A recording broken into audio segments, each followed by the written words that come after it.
So good morning guys, today is Sunday, no?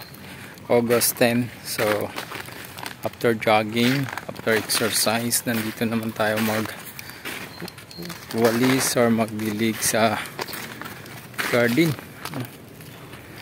So lawak, may mga malunggay, dragon fruit, kangkong, etc. So samahan niyo ako guys. Ito naman is saluyot, no? So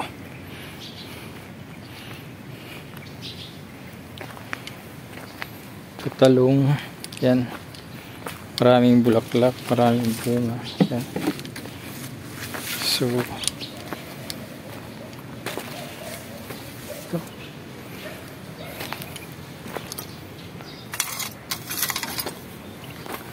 ito makikita mo mga malunggay, sili. Yan.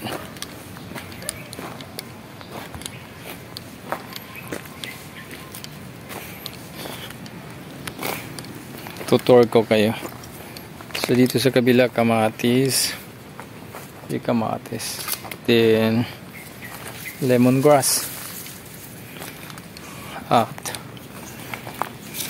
kita nyo papaya sa aking likod. Mani. Yan.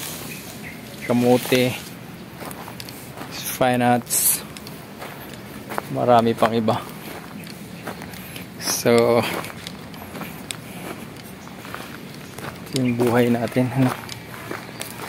Magdilig, mag-garden, ito yung mag-duty, yan. So malawak.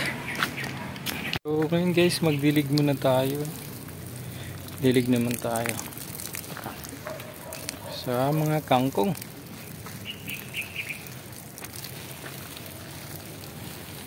Yeah. So nakaka-enjoy siya, nakakatuwa.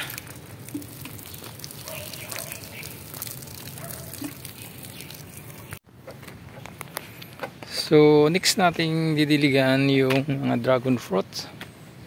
Yan, kung nakikita nyo sa bandang likod. Ayan.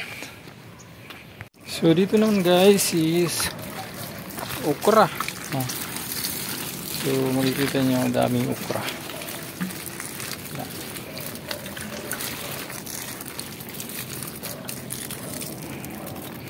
Then dito makikita nyo may mga punla na talong.